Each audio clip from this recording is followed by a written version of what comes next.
Welcome to the Art of Lifting podcast. Today I am joined by Sophia Ellis. Did you want to just introduce yourself a little bit?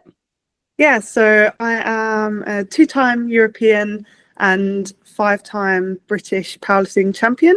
Been competing in the sport for about 5.5 years now. So yeah, I think that's pretty much it, I guess. Hold a few records. Just a few. I think that's a good intro. I also really like, because I think we started a really similar time. Like, you were one of the first people that I really looked up to in the sport, because I think I wasn't too far behind you at one point. Yeah, no, I remember because quickly changed. We went to Commonwealth, didn't we? Did you start in the 84, the 76s? So my first year was 84, but I cut to 72. It was 72 at the time, wasn't 72, it? I cut to 72 before my first British, which was also in 84. So I literally had to eat up to make weight. And then I did like a year as a 72, which I shouldn't have done. I was far too scrawny as a 72. Did you do the Commonwealth as a 72? Yeah, so that was, I think, where we met at the English. We did English together, and then I think, Commonwealth, that was my first international.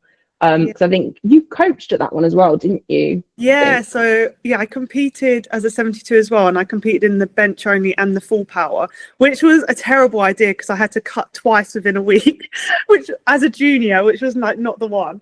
And then then I had clients actually competing as well, and then I actually coached the bench team as well alongside Paul. So yeah, it was a busy week.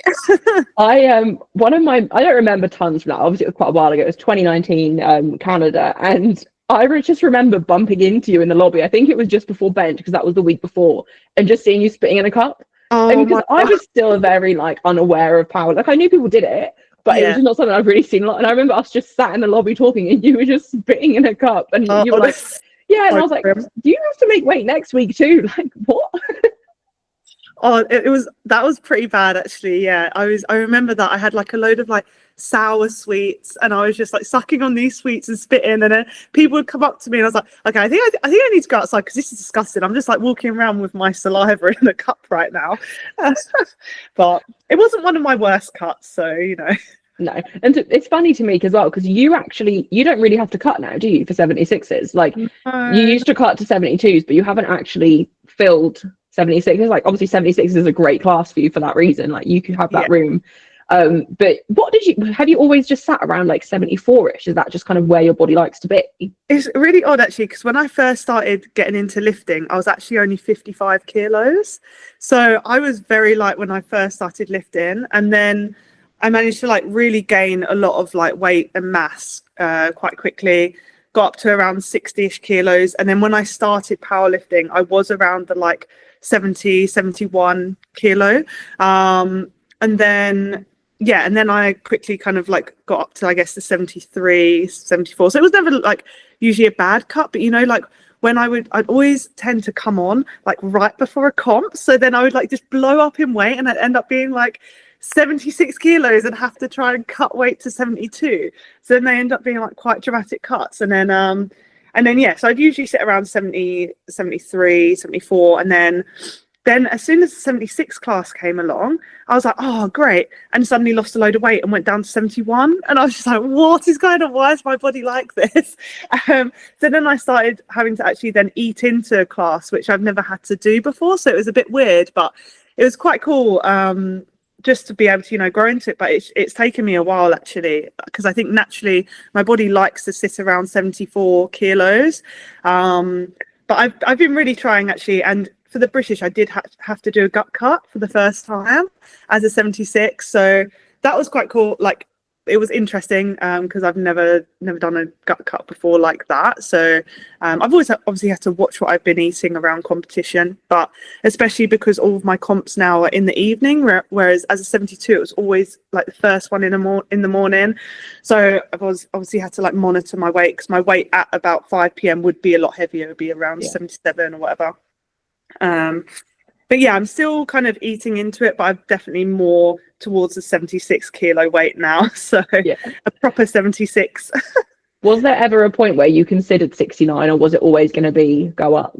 Yeah, it's funny you say that, because I've never actually really told anyone this, but last year, I think beginning of last year, I was very close to going down to 69, or it might have been the year before, but because at the time the world record deadlift I think was around 237, and I was thinking to myself, oh, you know, if I dropped to 69, I could maybe push that world record deadlift. Obviously, if I was to hold on to my strength, but at the time I was sitting pretty light in the 76s, so it was possible. Like, you know, some of the girls in the 69s are sitting around 72 kilos. So, but then I just thought it's not worth it, first of all, in terms of like potentially opening myself up to injury. And also I feel like I'd end up just going backwards a little bit. Like my squat on my bench would probably take a hit for that. Whereas I think when you do a cut, I think you manage to hold on to your deadlift pretty well, but it's the squat on the bench that tends to take a bit more of a hit. And those are the ones that I really want to push at the moment. So, and then anyways, it ended up being pushed, I think, to around like 240-ish. And then so I just thought, it's no point. I want to grow in the 76s. So that's why I need to, you know, look for. Yeah, I feel like we're probably going to jump around a bit, but because you mentioned injury, I also wanted to chat to you, if you want to, and if you're happy to, about injuries, because it's quite a known thing, I think, that you've been struggling with your knees for a while, I think was the main thing. Yeah. And I just want to kind of talk to you about how you manage that, how you're doing with that, like how you are at the moment and things like that. Yeah, so I think, it's quite known that I've been struggling with this for a while now. It's been about 2.5 years, going on 3 years. I've had this like chronic knee injury, and it's been both knees, but it's been sometimes the right one, sometimes the left one, and it's very frustrating because the squat has always been the one that I've struggled with the most out of all of the lifts, like since I first started powerlifting, and it's the one that kind of like holds me back the most. So for now, my knees to not be fully there, it's been very frustrating because I know that I'm capable of more, but I'm just not able to push it. And like, as you saw, probably the British, like I didn't push my squat at all. I completely brought back my frequency on my squat and went in thinking, okay, I want to just hit 10 kilos below my best because I just want to be able to squat, 170, and then I'll just do what I need to do on my bench and my deadlift. But it was a tough battle, like at the British, which was good. Like I really love going into, having a bit of competition and everything. But yeah, as you can see that my squat has kind of stalled a bit. So it's been, there's a number of things going on with my knees. So it's essentially quad and patella tendonitis in both knees. I've got like a Baker's cyst in my left knee. And my right knee, I've got chondromalacia patellae, which is basically where, if I've said that right, but my knees don't track properly. So essentially, if you think this is like the top of my knee, bottom knee, and it's like a joint, it doesn't track properly. So it's actually wearing down the cartilage on my knee. So it's like worn down the cartilage, and now it's like going on to like bone on bone. So then that causes a lot of inflammation as well. So that's kind of like the problem there that is causing it. And I've been doing, I've tried literally everything from shockwave therapy to, continuous physio.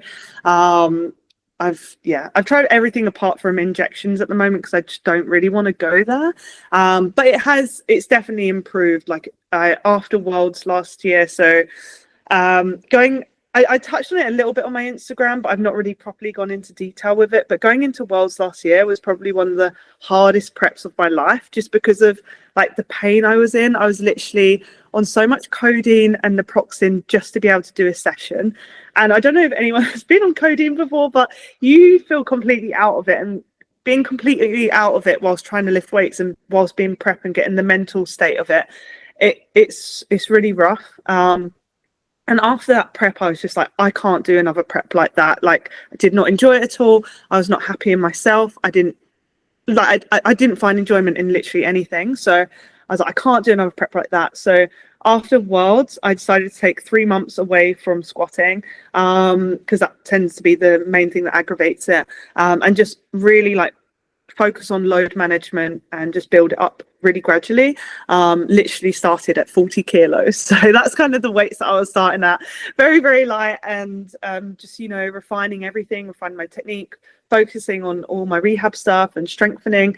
And it got so much better. Like going into British, it was so much better and a lot more manageable. It was just the last week of British that it got a lot worse, and then after British as well, but now I'm in like a much better place with it. Like it's not hurting at all during deadlifts anymore, because it was starting to really give me pain on deads, but yeah, much better place with it now, and I'm starting to feel a bit better in myself as well just with it, because I can actually train now without being in constant pain. So it's still a process, but I'm in a much better place with it, and I'm squatting again, so yeah. Yeah, I say there was a point where your squat was starting to really blow up, and I was just looking on open powerlifting. I think it was the world's before last Euros time. Yeah. You hit 180 at Euros 23 in December, didn't you? And I remember watching your training, and I remember thinking like it was finally like coming along. Like, 'cause I know you've struggled. Like even when we first met years ago, like I remember squat was the one that you struggled with most. Yeah. And yeah, it was finally building up. But then I guess from there, the pain was probably just that you needed to take that step back. It was weird because like actually going into Euros, my knees were really bad, like really, really bad. But I just pushed through it, and I think that's the problem. I just pushed through it for 2.5 years. Like I pushed through the pain and I didn't know what it felt. I forgot what it felt like not being in pain. So I just kept pushing through it, and like still squats were actually making progress considering I was in so much pain. And then after Euros, I actually had a really good prep. I was hitting PBs on my squats. Like I was in like 160 for reps, like, 4 to 5 reps. And it was just steadily going up. And then I deloaded in February of 2024. And it was so bizarre. Like as soon as I deloaded it, my knees just went absolute shit. And then from there onwards, it just got worse. I couldn't even like deadlift without pain, couldn't conventional deadlift at all because my knees just wouldn't let me like go over the bar at all. So yeah, I think going into Worlds was the worst one last year, and now it's like steadily getting better and improving again. So yeah, I think it's just managing it and keeping on top of things, unfortunately. Yeah, I think as well, like when people are at like yourself, like you're at such a high level of the sport, you don't want to miss out on these opportunities, especially the rate the sport is growing. So in a way, like you don't really have a choice but to push through when you've got Euros or Worlds coming up, because you want to obviously put up your best. But then the second you stopped, your body was just like, absolutely not. So now you've had your break. Obviously, you said they were hurting again going into British, and you were struggling just after British. How are you feeling now? Like, are you still squatting regularly now, or is frequency still really low?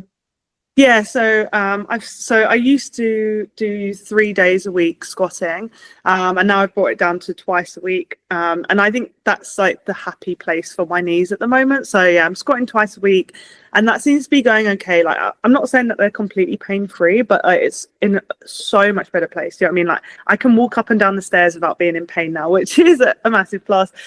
It was when it was starting to really affect my life outside of lifting that I was like, yeah, this is not good. This is not looking good.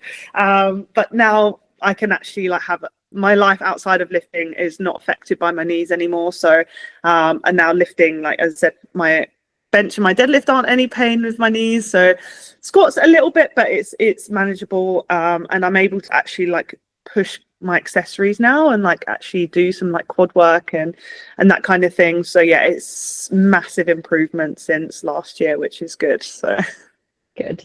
So I think we should chat about the battle at British. So this is probably the first, if I'm not mistaken, it's the first year in a while you have had not just a close battle, but a very, very close battle. So Temi, I think it was around this time last year, it kind of became common knowledge that Temi was moving down. And obviously she was one of the top runners in the 84s. If she could maintain her strength, like she'd be in really, really good shot in the 76s. And then Bettina also, obviously last year, I don't know how much you followed her training, but I think for me, like I first noticed her at Manchester Open around August time, and she had this amazing performance. And then I think at British, a lot of people kind of counted her out, and she wanted to prove that was wrong. This is what I've kind of guessed from her socials and stuff. And obviously, the three of you, I can't remember how close you were on total, but it was what, like a kilo or so? Like you were very, very close. The final totals end up winning by 0.5 kilos. Yeah. So how did you feel going into that? Obviously, you had the injury as well to deal with. You'd had a bit of a break from squatting, and I think after Commonwealth, which you were coaching at this year, that was only what 6 weeks before British, and then you went round South Africa on your holidays.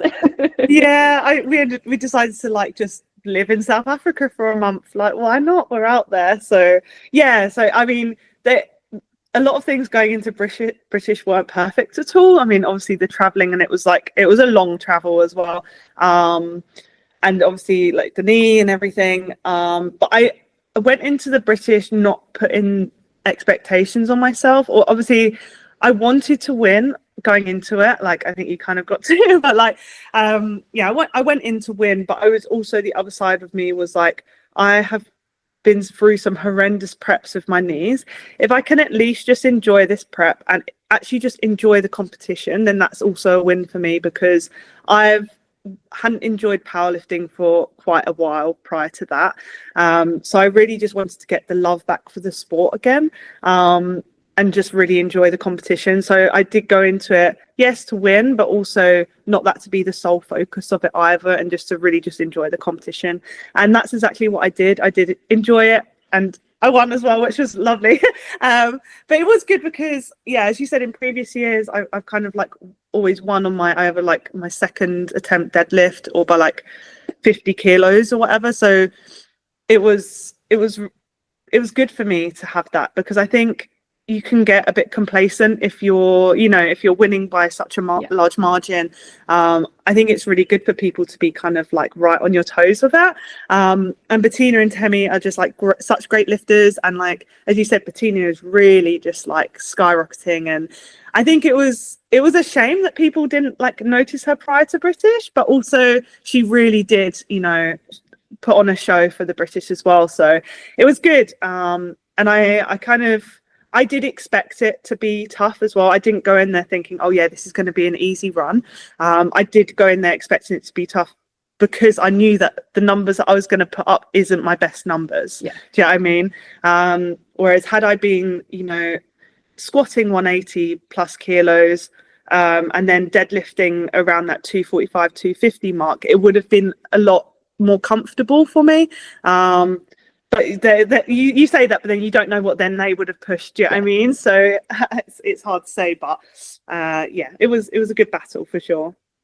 And then I wanted to ask, are you doing Euros in March this year? No, so I actually withdrew from Euros a couple of weeks ago.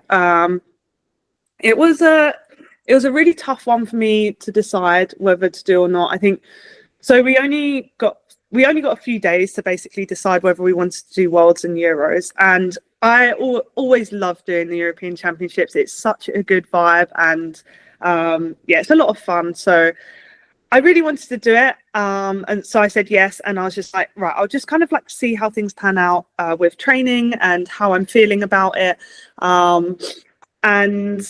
But the thing that kept coming up in my head was, it's only 10 weeks between Euros and Worlds. So I'm basically having to do a prep and then going to another prep straight off the back of it. There's no time for me to recover. And it usually takes me like a few weeks to recover from my knees anyways, post-comp. And I just didn't really want to do it. The closer it got to it, I was like, I don't think I really want to do this. And also, I've got a lot of kind of stuff going on in the background, like not powerlifting related, that just been constantly there for me, that I've been dealing with. So I think the more I kind of spoke with like my coach and other people, the more I was like, yeah, I don't really need to do Euros. I've won it twice. And I think as powerlifters, we have that kind of checklist in our heads a little bit, things that you want to accomplish. And Euros was on there, and I've done that kind of thing. And now I'm moving on to the next thing. And Worlds for me, I've come fourth about pretty much every year. And apart from last year, like I've come fourth basically every year. And so I just really want to get on the podium at Worlds. And so that, in my head, it should be my main focus and my priority right now, and just give myself a bit more time and a bit more of a run up into Worlds. And I've not really had that for a while, so just give me that run up into Worlds. So I made sure to withdraw, before prelims, so they did give another lifter a chance and enough time as well, because I'd hate to take that away from someone. So, and just want someone else to, experience that. So so that was kind of, no Euros this year, and it is in Malaga, which would have been awesome, but unfortunately not, but focus on Worlds this year instead.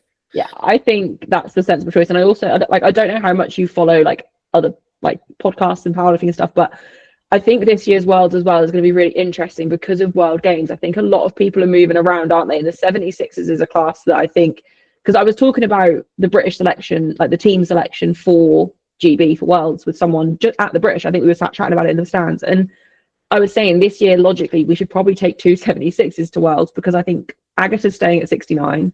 And I think Carlina's going up to 84 and just doing it as a light 84 because she doesn't want to cut for both. So I think that's what I heard. I think it was just after Worlds that was the decision. Obviously, especially Agatha changes their mind all the time. But I think that will make the 76 a really interesting class this year. And like you said, like finally getting on the podium, I think would be, obviously it'd be really cool.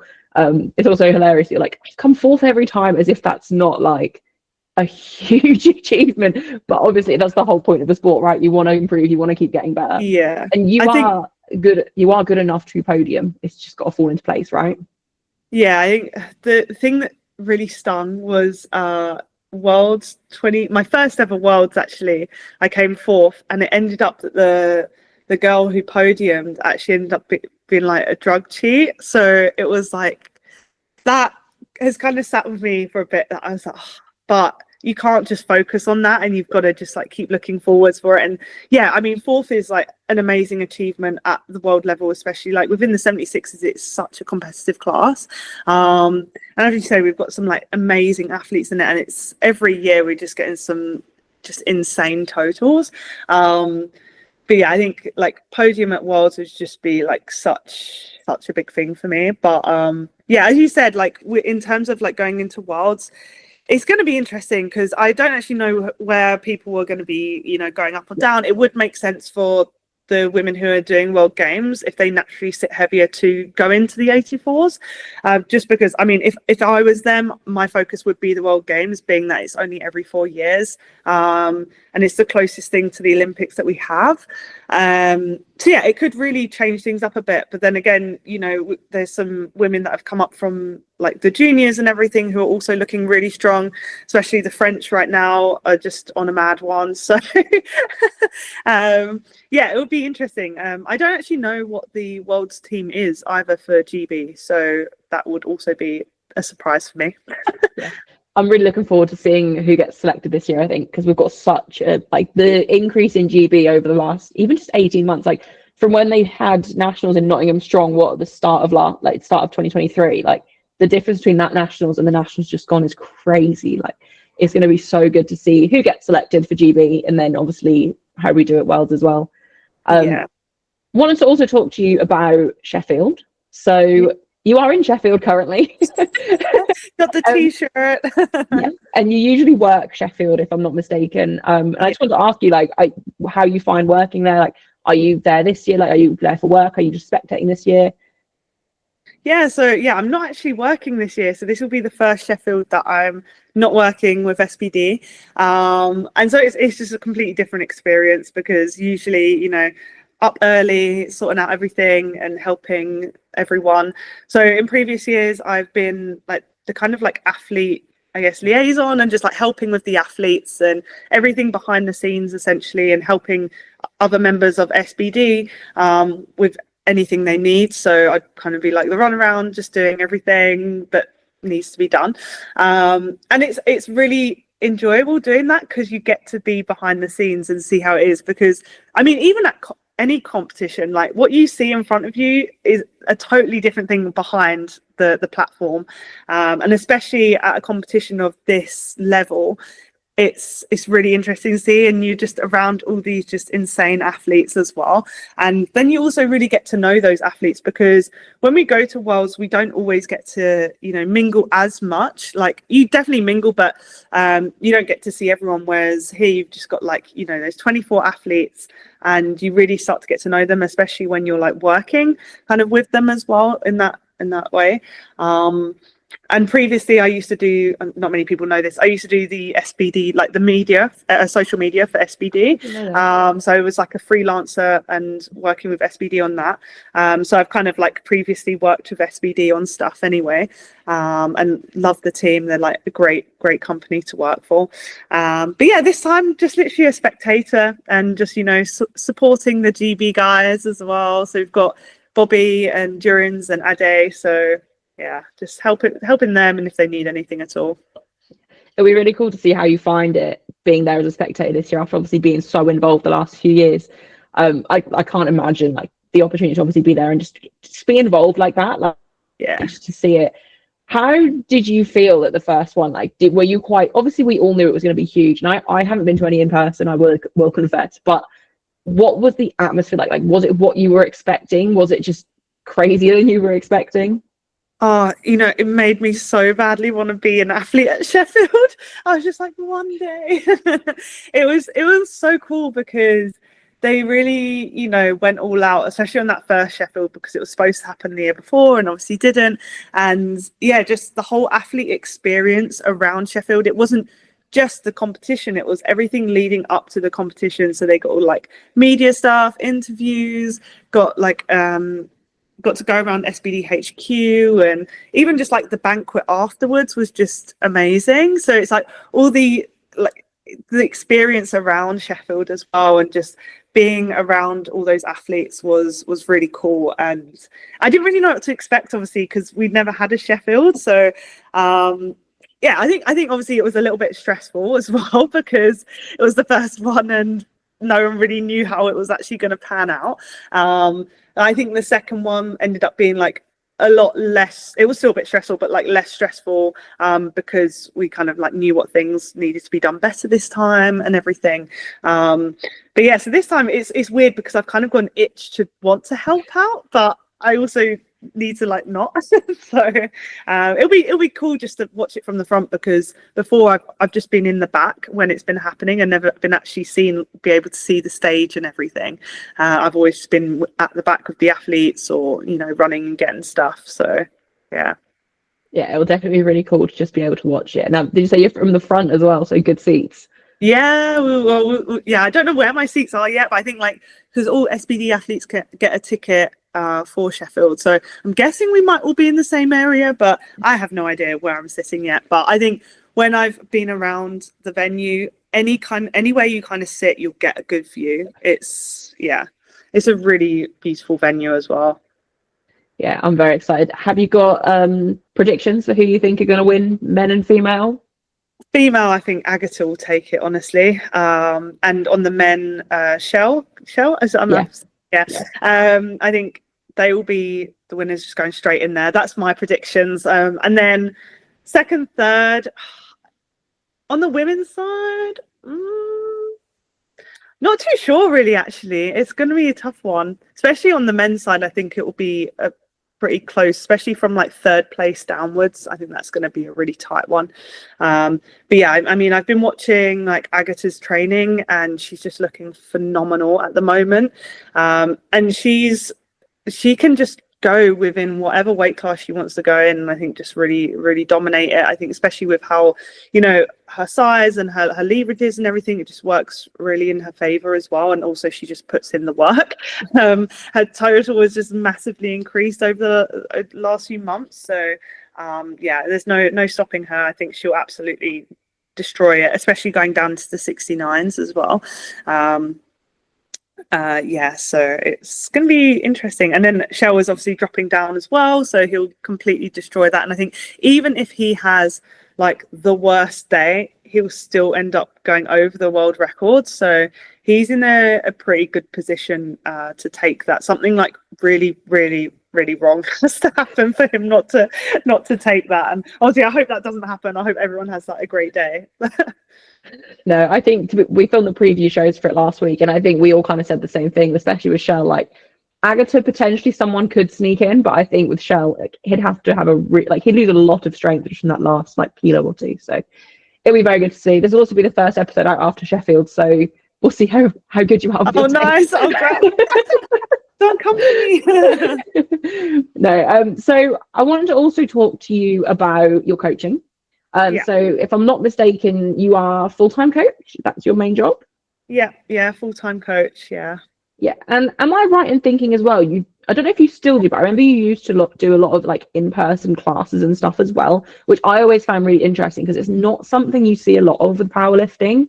But actually, powerlifting, like any sport, a big thing is community. And obviously, if you train in a powerlifting gym, you're probably going to meet people. But actually having that class environment is a great idea. And I wanted to ask you about that sort of thing, and if you're still doing it. So I have in-person clients as well, so in person, and then I also take powerlifting classes. So I take a class on a Saturday, which is so I work at two places. So I've got Fort in Elephant and Castle, and then British Barbell in Peckham. And the one at Fort, we have classes throughout the week, and I will do the programming for the classes throughout the week, and each session will have a different coach. And then I take like a Saturday session, which consists of an SBD session and sometimes like variations, etc.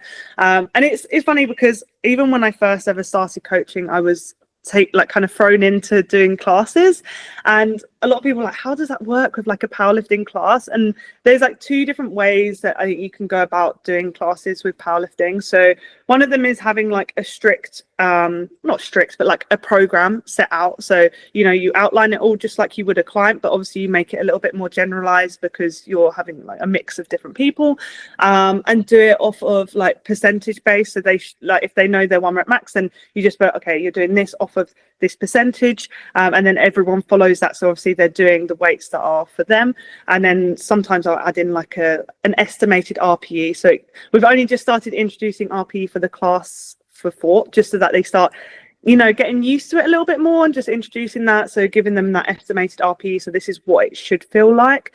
But then obviously sometimes you're going to get new people come into the class, so in that sense, and they don't know their 1 rep maxes, so I do kind of like gauge it off of like how it's feeling and looking kind of like a rising bar, RPE, that kind of thing.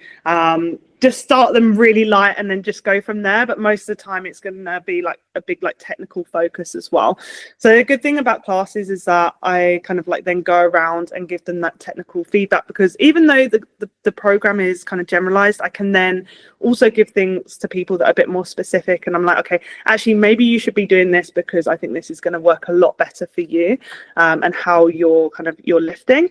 The other class that I take is a bit more relaxed, in the sense of everyone's kind of got their own program that they're doing, and if they're not doing their own program, then we've got like a club program that they can do. So this is for British Barbell.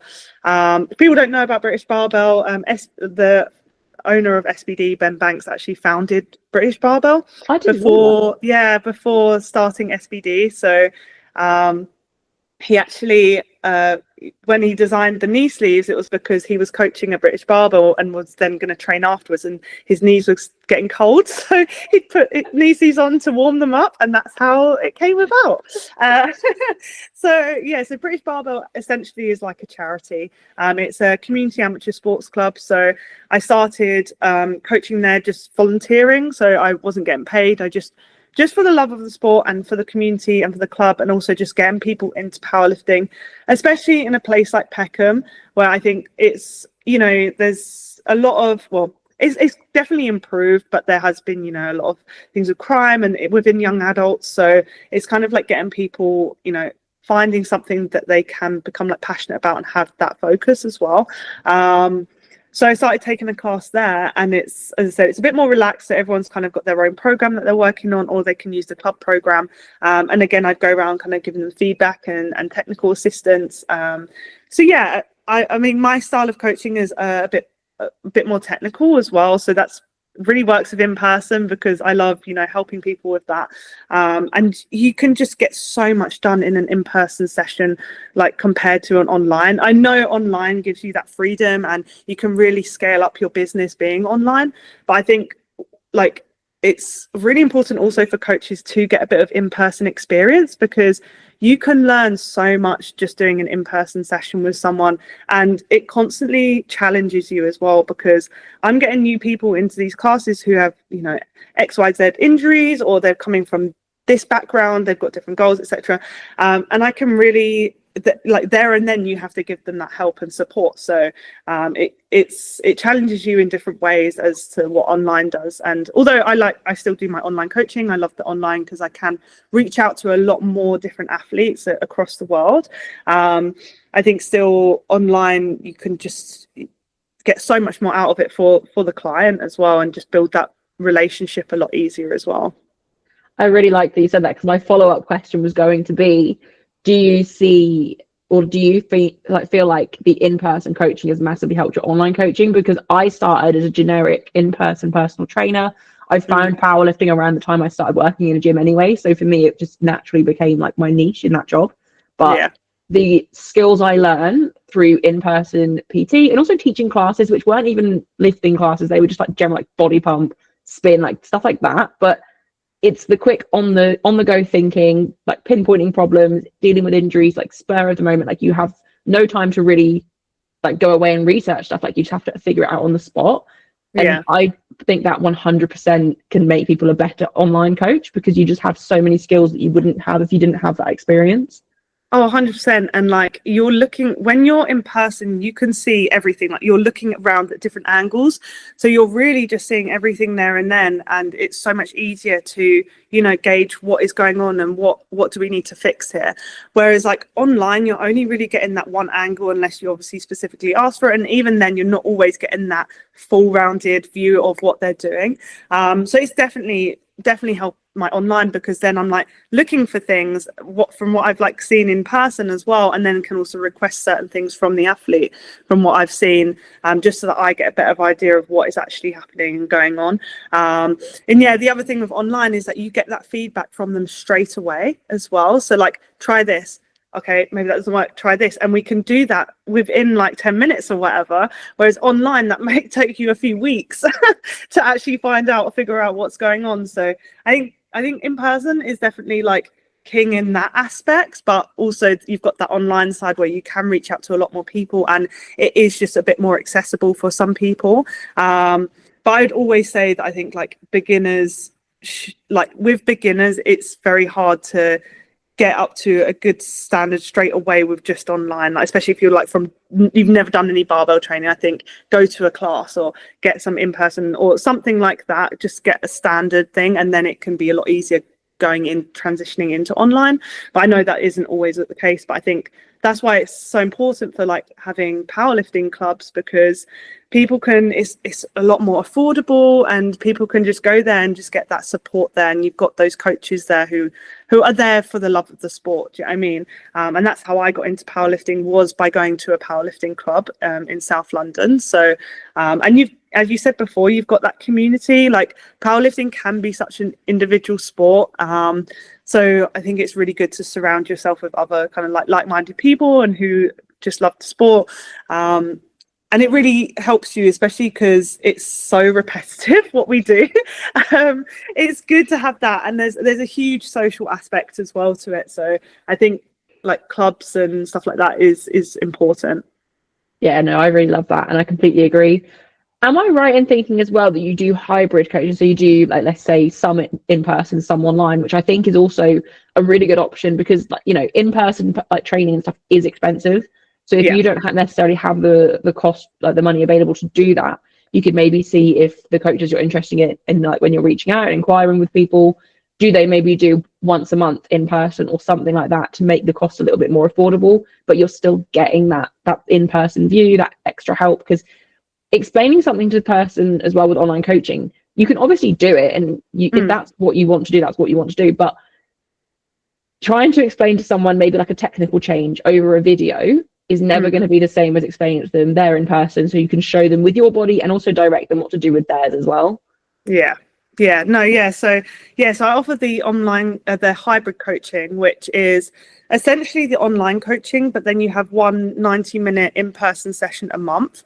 And I find this works really well for people who don't necessarily live in London. So, they're just traveling once a month to London. I actually have a person in Scotland who does it, and he like flies down just for it's great. But yeah, so people who are maybe on the outskirts of London or whatever, or passing through, it works really well for those people, and also for those who are maybe a bit more advanced, who don't need that, once like weekly in-person coaching, but just need that, once a month, just kind of a bit more of a check-in, or if they're preparing for a competition, they just want to make sure that everything's to comp standard. We have that hybrid coaching, and that's a really good package for those. It reaches out to another group of people who it's a bit more affordable, and but you still get that in-person session, and you can just go through so much in that 90 minutes, and it really sets them up for that following cycle, or the start of their cycle. And then I also do another package, which is a barbell basics. And what that is it's 3 90-minute in-person sessions, so it's just like one package, so it's not like a follow-up thing. And that's really good for people who are just starting getting into powerlifting, or have maybe done it in the past and really just like don't know where to start with it again. And that's a really good kind of like reset, because you go through a whole 90 minutes on the squat, bench, and then deadlift, and you do that within a couple of weeks. So it's kind of like a more intensive essentially course on the squat, bench, and deadlift, that we can just really make sure that you're in a really good position. And then from there, maybe someone would then go into an online coaching from there, because they're confident in their lifts. So yeah, I made sure with my coaching that I'm flexible with it, and give people those options, because it's not always going to work for everyone, especially with how life is. So No, I really, really like that. While we're on the topic of your coaching, because I want to talk about your nutrition and stuff in a second too, if people would like to reach out to you for coaching, where can they find you? Where can they reach you? Yeah, so they can either reach me through my website, which is sophiaellis.co.uk. You can fill out a form for that, or you can just reach out to me on Instagram, Sophia Strength, or I've got a coaching page called Ellis Coaching. Or just email me, sophiaellispt@gmail.com. So yeah. Perfect. We'll go into the nutrition side, because we briefly spoke about this before we actually started recording the podcast, but you are a vegan. I think one thing you're really known for is the fact that obviously you are a strength athlete, you are a vegan, and you're proving that it's definitely doable. I wanted to just talk to you firstly about when you actually went vegan. So I don't think you've always been vegan, have you? No, I've not always been vegan, no. So yeah, sorry, yeah. You're fine.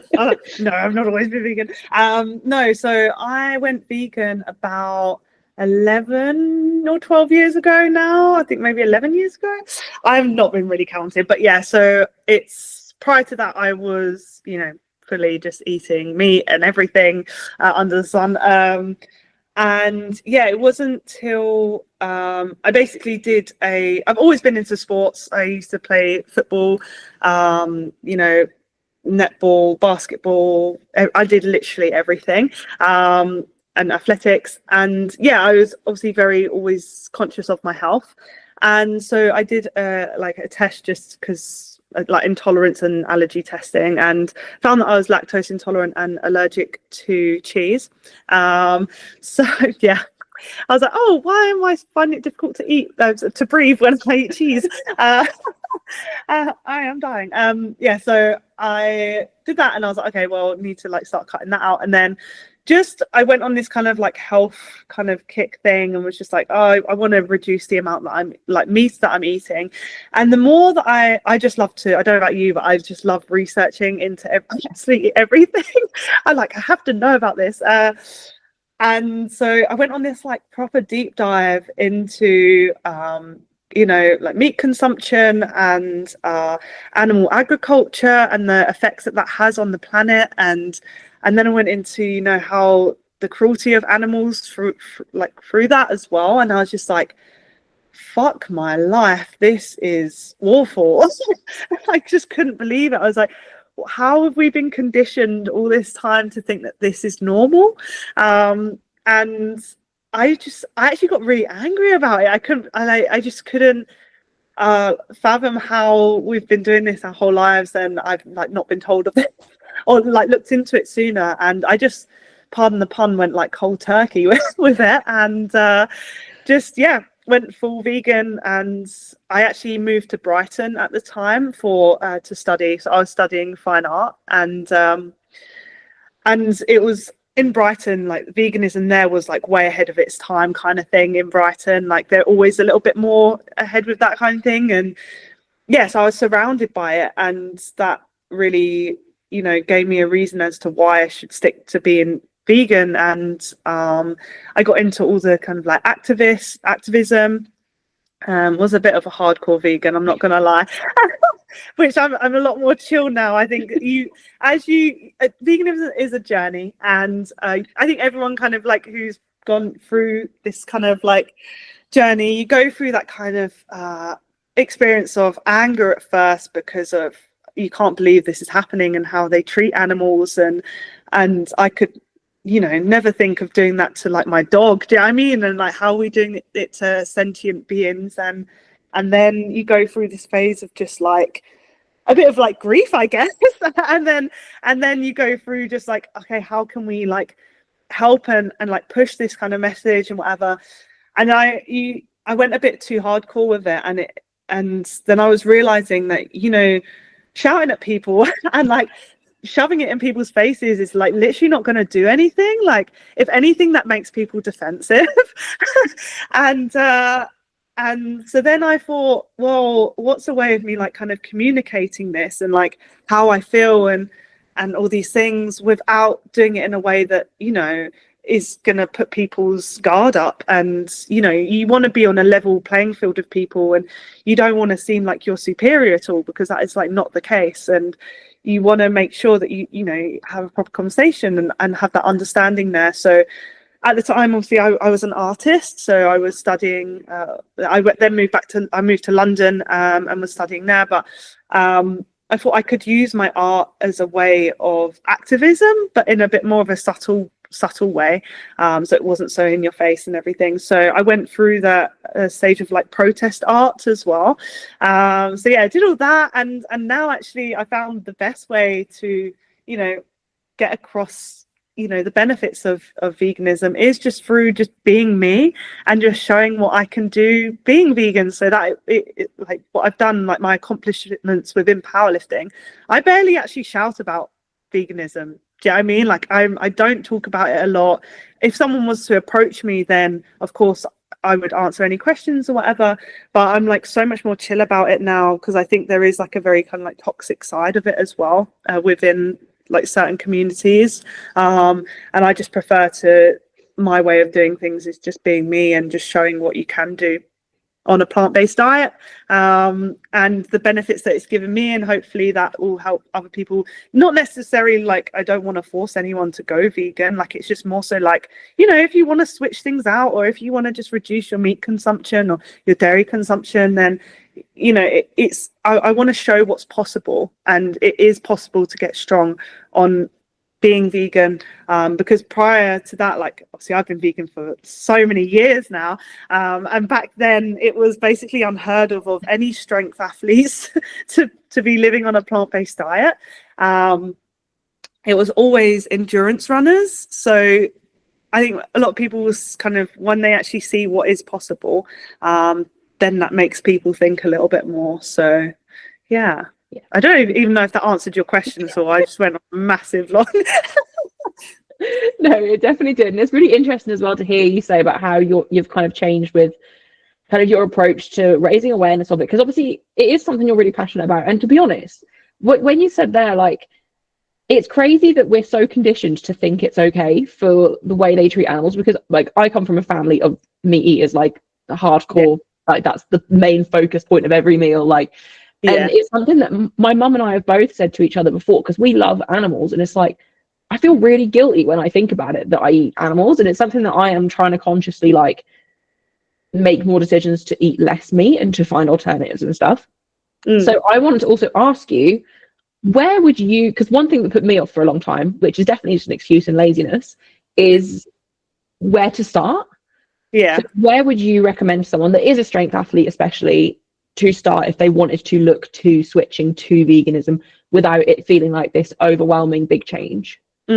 Yeah, obviously it's got to be realistic for you as well, and everyone's lifestyle is different, so you want it to be able to actually fit within your lifestyle. So where I'd start with is just seeing what alternatives are out there and local to you as well, and that are, you know, also you've got to take into consideration, is it affordable for you, like, because you can eat, like, be vegan very cheaply, like stuff like whole grains, like you know, legumes, etc. They're one of the cheapest things that you can buy.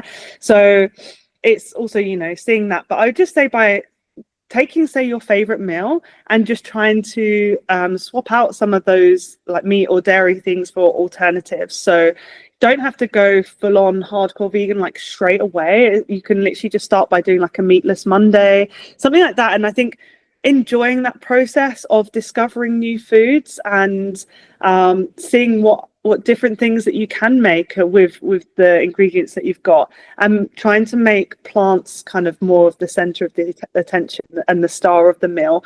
And there's just, I was saying earlier, there's so many like great alternatives now. Like there's basically an alternative for everything. Like I went into the supermarket, like it was just Tesco's, and they had a vegan tuna. Like, do you know what I mean? Like there is literally, I don't know how good it is, That's but vile. yeah, I know. I'm a bit funny with like the vegan fish alternatives. I'm not quite sure on it, but there's actually alternative for anything. And the same with like even just like plain like just normal tofu. The amount of different things that you can do with tofu, just kind of like see it as like a blank canvas, and you can just do like, you know, season it how you would with like chicken or whatever like that, and really experiment with it. And there's so many recipes out there. I think the main thing that I'd say to start with is just like, yeah, researching a bit as well, and then just finding some alternatives for those meals that you usually have, and try like one day a week just swapping it out, and then seeing how you enjoy it, and just kind of go from there. And I think it's, in terms of like, if you want to kind of like stick to being vegan, I think it's finding that kind of like why as well. Like why, like for me it was obviously for the animals, and at the start it was for my health as well. But I think doing your research on it is important as well, because it's good to know what's actually going on, instead of being oblivious as to like where your food came from. I think it's good to know what's happening, and yeah, and just reaching out to like fellow people who are like plant-based as well, and just ask them for tips and everything is can be really helpful. But especially the strength athletes, I think the biggest thing is like, yeah, but I need protein, like where do you get your protein from? And it's like, I mean, for the normal person, like just eating enough calories, you're gonna most likely hit your protein content. But for strength athletes, obviously that we need like a bit more protein. So I'd say like, if it's a convenience thing, then obviously like protein shakes, like vegan protein shakes, etc., are very helpful, because as I say, they are a supplement for your diet. But yeah, and then just looking into other protein sources such as seitan is really, really high in protein, very low in fats, and there's so many different things you can do with that, and it has that kind of meaty texture as well. And then there's the whole side of those kind of like processed meat alternatives as well, so which are also high in protein. And I think it's, for me anyway, it's really good to have that mix between like, you know, the whole foods and a bit of the processed as well, because obviously it can be sometimes, for me, the amount of food that I need to eat, I kind of have to have that mix, otherwise it's just so much food volume. And yeah, just really exploring what's out there and what's around you. And it's just important not to just remove things, if that makes sense. Like you don't want to be removing just whole food groups from your meal. And I think that's something that some people do, is they're like, oh, I'll just stop doing this, and they just end up fully restricting. Like veganism should not be restricting it, in the sense of like, you don't want to be just removing whole things out of your diet. You want to make sure that you are replacing those things that you have been removing. So yeah. I really like that answer. Last question on the nutrition front was, with being vegan, how do you deal with being out and about? Because I feel like you're out and about quite a lot. Obviously you do, I think you live London or you Essex. London, yeah. I'm from Essex, but yeah, live in London. I'm just going to move the table because You're fine. it's so dark in here now. How do you deal with just being out and about and finding food on the go to make sure that you're still obviously fueling yourself as well as possible?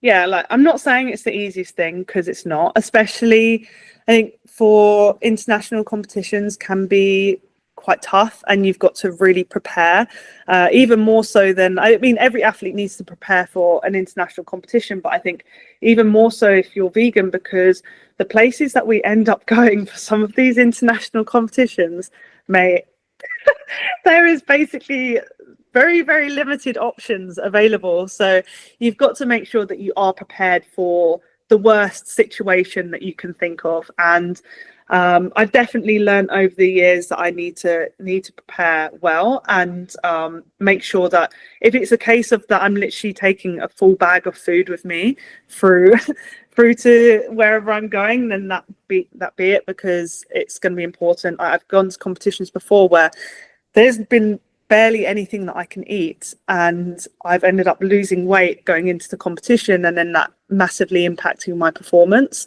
So, for example, 2023 Worlds in South Africa, we were in this like complex, which basically, like, if you were to go outside of the complex, it's about a 3.5 hour drive to the nearest like actual city.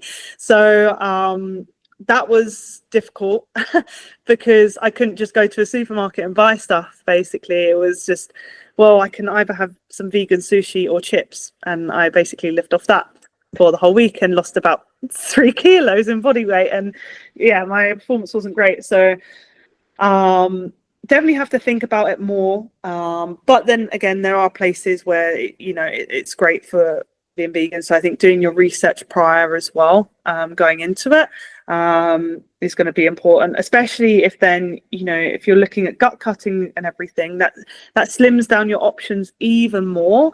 So yeah, it might be a case of that, I have to take a block of tofu with me to a competition and like all the huels and everything like that. So yeah, it's not easy, but it is what it is. Just got to make sure that you are prepared for it. Like Poland in 2023 was probably, I was like in this little village in the middle of nowhere.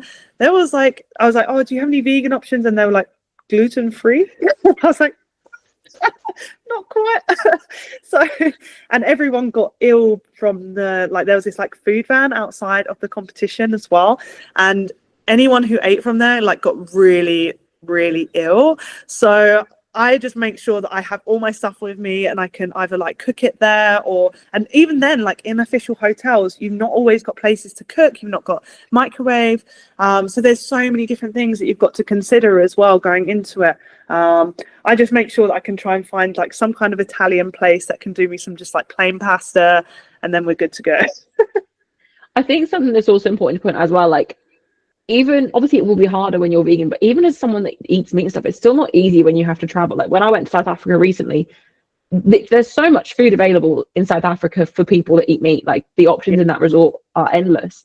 But like I had to gut cut when I got there, and I didn't actually bring anything with me because I wasn't expecting to have to. Yeah, it's not easy. So actually knowing that you're probably better off bringing that stuff anyway as a vegan, probably an advantage in some ways, because you're never going to get to this country and have no choice and no options. Like you're going to be so used to preparing wherever you go that at least you know what you need to bring, what you need to do. But no, that was a fantastic answer. I don't think I've really got many more questions for you. Is there anything else you wanted to shout out or talk about that you've got coming up? I guess like the biggest thing right now, yeah, it's just Worlds and like pushing for that. And yeah, my deadlifts are looking really exciting at the moment, which is always a good thing. And I'm slowly gaining weight as well, which is really supporting my recovery and my training. Talking on veganism, I did a documentary a few years ago. and it's just come out on Amazon Prime and Apple TV. That's a really good one to watch, actually, if anyone's interested in it. And you don't even have to be vegan to watch it, but it's really good because they actually follow me at the British, in the one in Scotland, and it shows the battle between me and Susie Argyle, which was a really good battle as well. So even if you're just like a fan of powerlifting, I think it's quite a good one to watch. So that's out. And what's it called? Oh yeah, what's it called? That would actually really help. Sorry. What is it called? Oh, it's called I Could Never Go Vegan. So I've seen you post about it.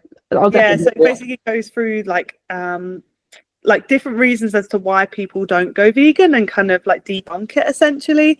There's only a small section in it that is can be quite hard to watch in terms of like, you know, animal slaughter and everything, but there's not much of it. It tends to be a bit more of a kind of like softer one. Then other documentaries can be a bit intense, and I will not watch them because it's just too horrible. But yes, that's a really nice one because it follows a few different athletes from different sports, so that's a quite good one to watch. But yeah, other than that, just like here for Sheffield, and then I'm going to be coaching at the Small Nations as well next month, which will be cool because that will be the first ever Small Nations, which is in Luxembourg. So that's going to be really good. I'm really excited to see how that goes. Yeah, that will be. Are you competing in it, or? I wanted to, but I think they announced it like 2 weeks after we got our puppy, and I was like, oh yeah, you probably shouldn't leave him that soon. Oh, he's so cute. He is a devil, but he is cute. But that's like probably no internationals for a while I just get him used to being here. But that's what would be your next one then? British or? So my next comp, I'm probably going to be powering through in May, just because I want to do a fun regional, and I definitely, as long as I stay healthy, think I can squat in the 200s now, and I want it on my open powerlifting. So I basically want to just do it too low 200, and because it would just be fun. And then I want to do one of the qualifiers for British. So I've already qualified because I came third, but my qualifying total, I'm not overly happy with. Like, I want it in the 500s. So I kind of want to do one of the qualifying comps just to boost that. But then I feel bad because I'm like, well, what if I win and then I take someone's automatic spot, which I've already got a spot? Will it not go down? Will it go down to the next person, do you think? If you've already I don't think they get the automatic spot, but they will most likely still get a spot because it's the top 14 that get picked, isn't it? So they will probably get one of the alternative spots, I'd imagine. Okay. But I'll just do it. I mean, I think it'll be a good time as well, because you don't want to go for basically a whole year without competing as well. So that'll be quite a nice one to do and just set you up nicely going into the British. So yeah, my God, after Worlds, then it's straight into the British. Crazy. You should get a few months. Are you traveling between Worlds and British this year? I've got a few gigs planned, but you know me, I love going to a few gigs and raves. But yeah, I've not actually planned anything as of yet. I'll definitely end up traveling a bit. I mean, I always end up traveling here, there, and everywhere. My sisters one sister lives in Australia and one sister lives in Abu Dhabi. So I'll probably be going to either or like this year as well to see them.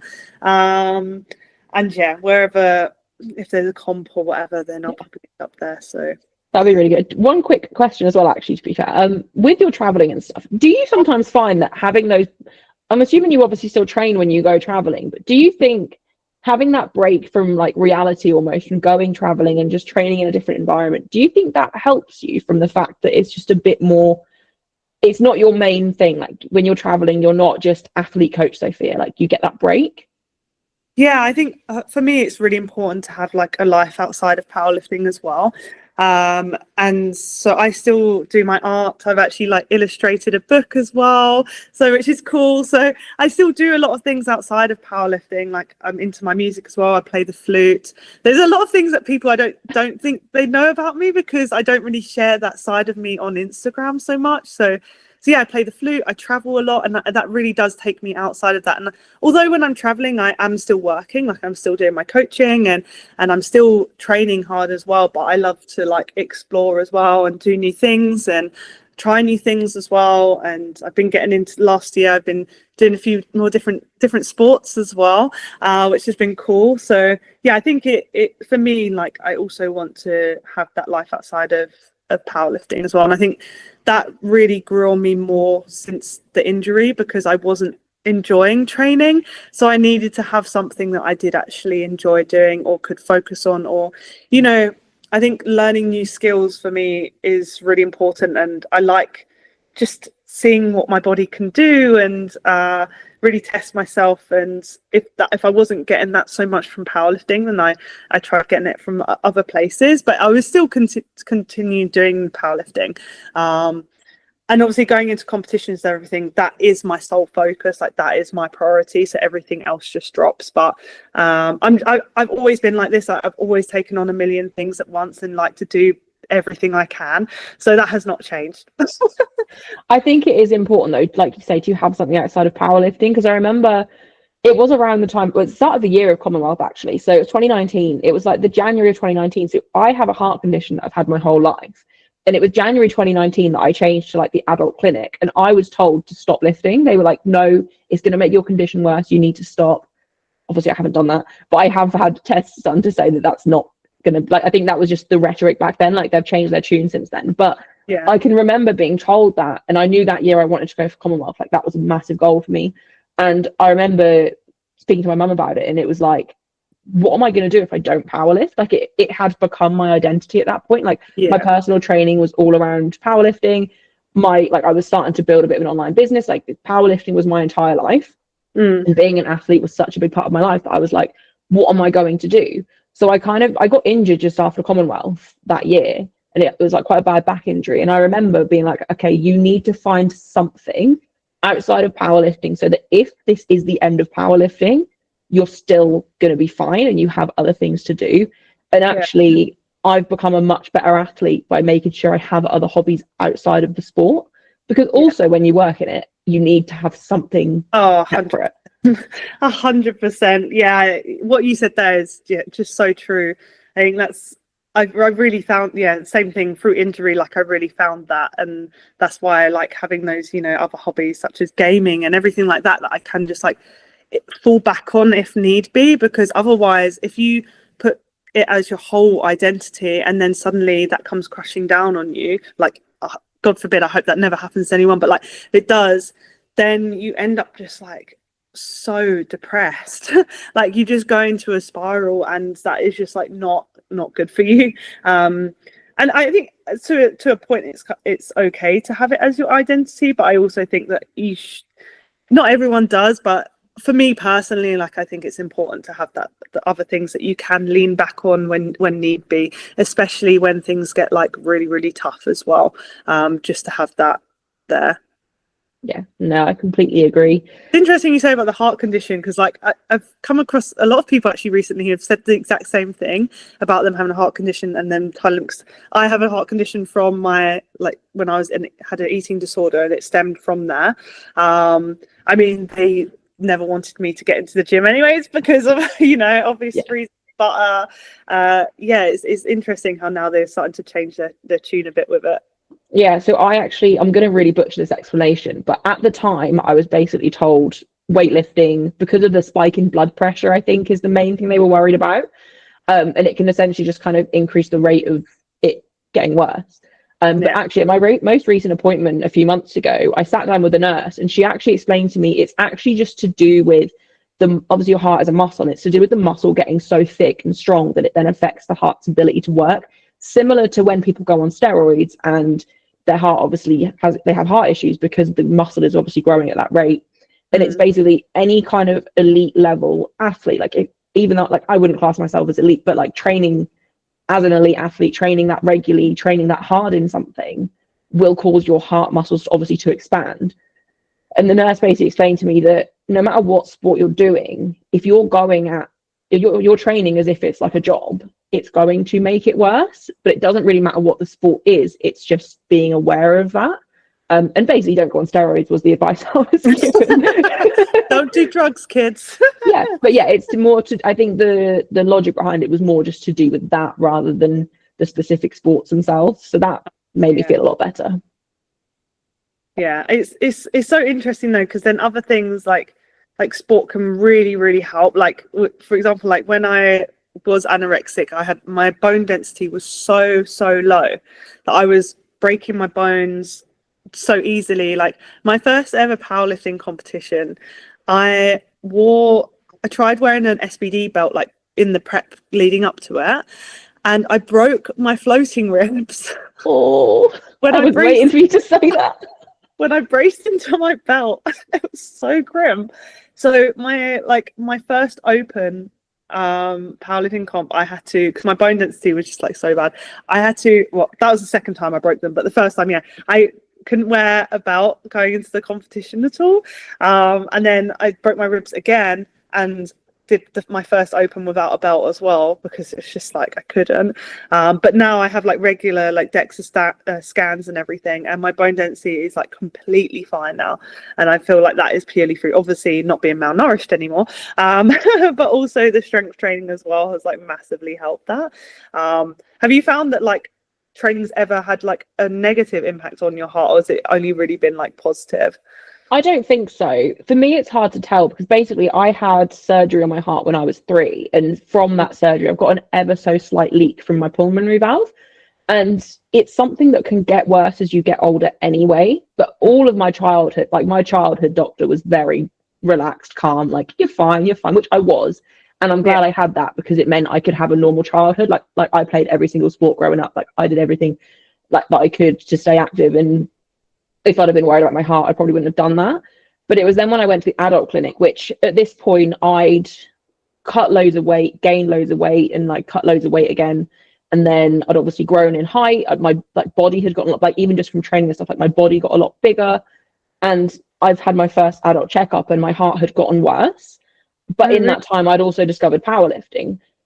And it was like, well, they were acting as if it was powerlifting that had probably made it worse. But actually, when you look at it logically, I'd gone through, I think I hadn't had a checkup in 3 years at that point. So I was 16 going on to 19, or no, 15 going on to 18, I think, for those checkups. So actually, it probably wasn't the powerlifting. It was most likely all of those other factors and the powerlifting potentially too having an impact. So it's hard to really tell. But even if it had made it a little bit worse, like I was told all along that there's a chance of more surgery later in my life. And I was like, well, I would rather have all the other benefits powerlifting brings, like even just the mental health side of it, than worry about that. Like that's an unknown. So that's something I'll deal with if it becomes an issue, if that makes sense. Yeah, if it's something that's happened like since you were a child, it's like, yeah.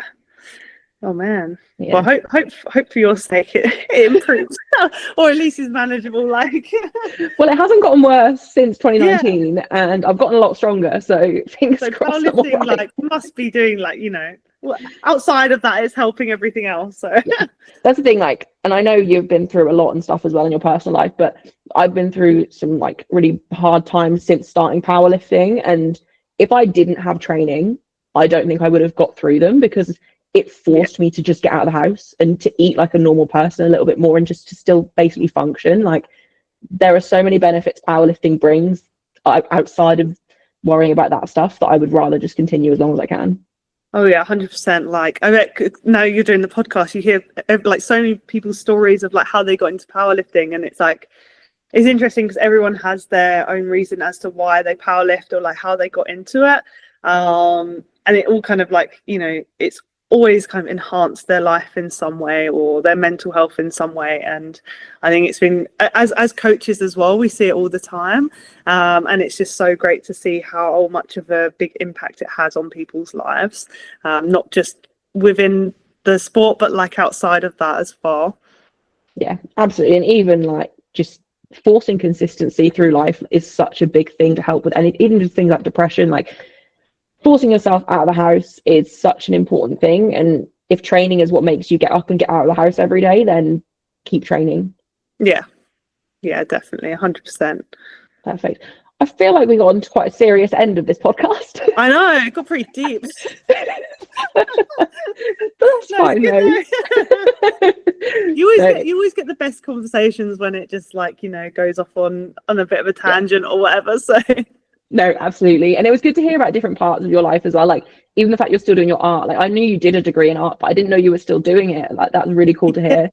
No, I think like I don't do it as much as I want to, but it's definitely a big part of me still that I still love doing. And yeah, same with my music as well. It's just I like to keep up those things. I think it's important too, and I enjoy. It's just what I enjoy. So yeah, it's so funny when everyone's like, "You have a degree in fine art, but you're a powerlifting coach." What? I was like, "Yeah, my life took a massive 180 turn." So One more slight tangent, sort of. I was just going to say, I feel like there's two types of coaches in powerlifting as well, though. There's the very sciencey evidence, like science hats, and then there's the creative side. And I think there's two different types of coaches there. And I'm assuming you're probably more in the creative side. Like, obviously, all of us to an extent have to be data sciencey focused, but yeah, you can definitely tell there's two different types of people when it comes to powerlifting coaching, I think. And that's where having a more like creative, artsy mind probably actually really helps you.